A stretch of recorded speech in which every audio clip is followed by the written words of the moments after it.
when they thought it was finna end. Thank y'all for riding with me. Well, you know you forever locked in with your boy, Stories with V.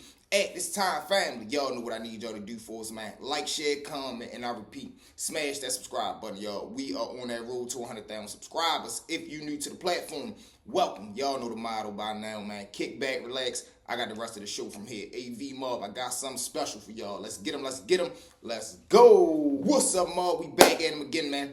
Kicking it off from the top, story number one, a special episode. Reggie Gross, a Baltimore hitter. So now, this story right here, man, is about a young man named Reggie Gross. Now, Reggie Gross, for those of y'all that don't know, he a young man who incarcerated. He's an elder dude right now, but he incarcerated. He was a well-known boxer from Baltimore City, and he was a part of a well-known drug organization growing up. He was a hitman as well. So let's dive into his story. Born and, growing up in Baltimore City, always is going to be trials and tribulations. So him, born, him and his mom end up coming to the city, but she had her own one-twos that she was going through. So at a very young age, she was born in the ghetto. You get what I'm saying? She had him while living in the hood, growing up in poverty, staying in abandoned houses, so forth and so on. So now, once he gets to the age to where as though he's able to jump off the porch, he do just that. So at a very, very early age, Reggie get involved with ripping and running with some homeboys around the way. His very first charge is for kind of, let's say, a robbery of a purse. He snatched a purse, but he had a toy pistol in his possession. So when the police end up catching up with him, he still had the toy pistol in his possession. So boom, they grab him up. They ends up sending him to the group home, aka juvenile joint.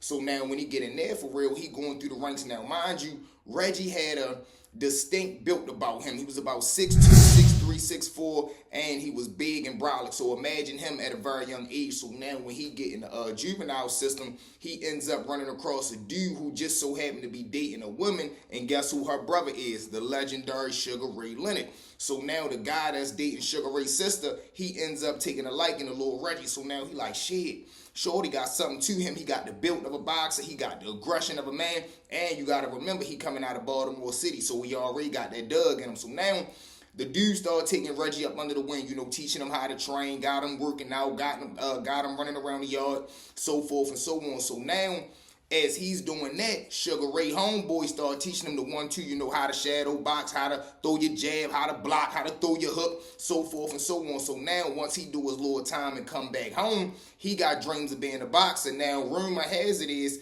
his favorite boxer was Muhammad Ali, so he always had an Ali thing. He wanted to be a fly guy, but he was able to put them motherfuckers on you.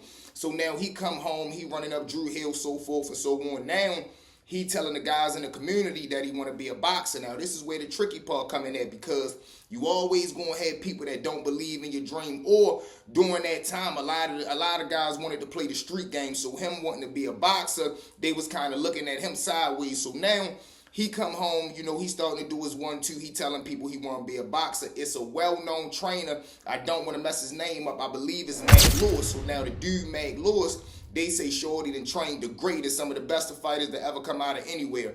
So now, when Matt get an eye on Lil Reggie, he like, shit, man, Shorty, if you say you gonna do it, don't be bluffing, sign up. Lil Reggie ends up going down the gym, signing up. He joined the boxing team. Now, him only being in the boxing gym for, let's just say, maybe a year, he ends up turning pro. Now, when he turned pro, I'm talking about he running through shit to the point to where as though he get a shot to be looked at by one of the greatest boxers ever, Mike Tyson. So now, a young man coming from Baltimore City, coming through all the trenches, coming through all the adversary, and worked his way up to possibly getting ready to get in the ring with Mike Tyson. But now, you got to understand the situation as well, because he still got to live everyday life, and he trying to make money. So now, as he's making his way, he done turned pro, but he not really getting paid a lot of money for his fights. I believe they say he was making between like $1,500 at the max, $10,000. But this fight that he got going on with Mike, rumor has it is, or I think it was facts, he was going to make around like $50,000. So during that time, that was plenty money. So now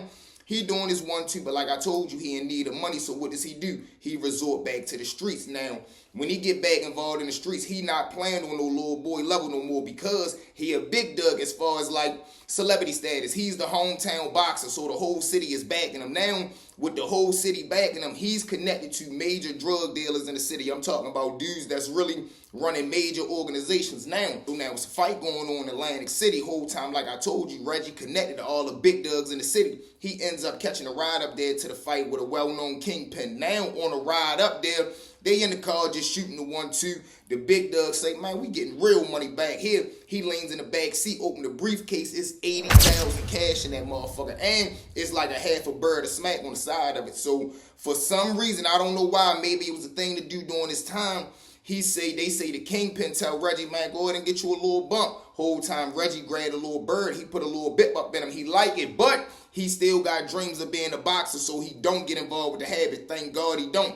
So now, boom, he ends up doing the 1-2. They go to the fight, but when he come back home, now he like, shit, I done just seen 80,000 large, and I'm trying to get me some money up until I'm able to get into the fight with Mike. So now at that time, he decides to make a decision that was going to change his life forever. He ends up getting down with one of the biggest drug organizations in the city. So now when he get tied in with these dudes, he muscle. Like I told you, he a boxer, he aggressive, so he ain't really got time to sell drugs. He try and knock shit off. So he ends up becoming a hitman. Now, with the organization that he tied in with, these dudes is clearing anywhere between 60 to 80,000 cash every weekend. So now, or in a week. So you got an organization that's doing 60 to 80,000 a week. And Reggie getting paid probably between 6,000 and 10,000 a hit. They say, man, when he first got down on the team, he ran through 3 hits off the break just trying to get his bread up. But mind you, he doing all this. He boxing during the day, taking hits at night. This is the wicked and wild mindset of when you trying to chase your dream, but you still coming from that inner city and the shit that you got to go through to get where you trying to go at. So now, boom, he doing his 1-2, whatever. He ends up getting into the fight with Mike Tyson. He lose, he get knocked out in the first round, but he represented for the home team and he was able to get in there, get in the ring with Mike.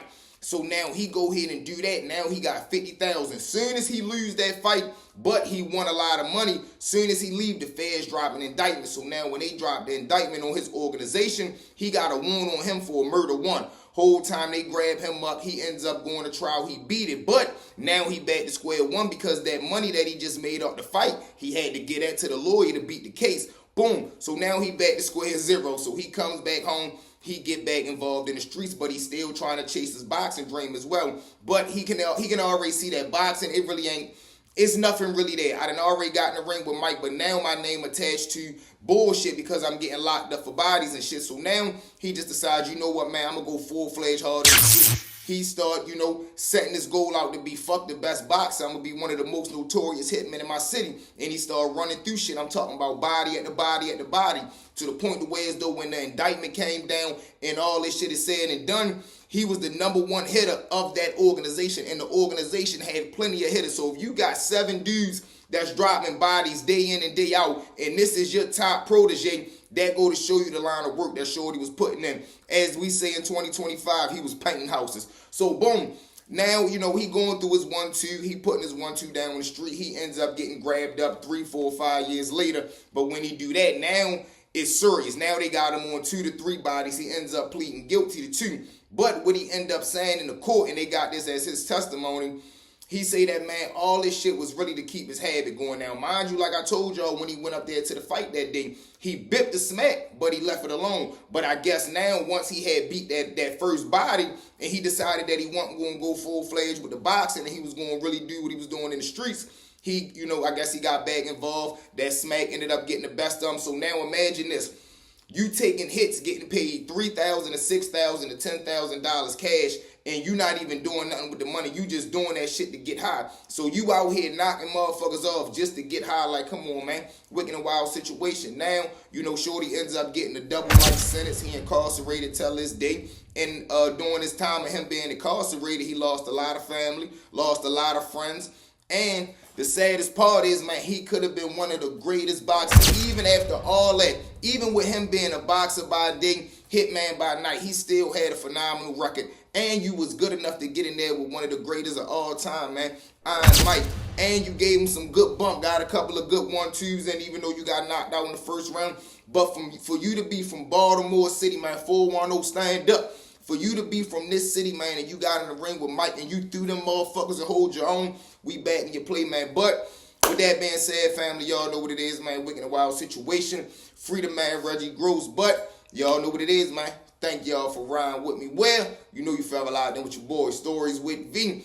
At this time, one more time for me, family. Like, share, comment, and I repeat, smash that subscribe button, y'all. We'll be at 100K in no time. For the bottom of my heart, I love each and every one of y'all, man. If y'all want more of these, man, jump in the comments. Any of the old timers we got from the city, jump in the comments. Any of y'all got y'all uncles, aunt, nephews, cousin. If you got a story that's representing Baltimore City or somewhere around the world, man, jump in the comments. I'd love to have y'all on the show. AV Mob, let's get them, let's get them. Let's go, y'all.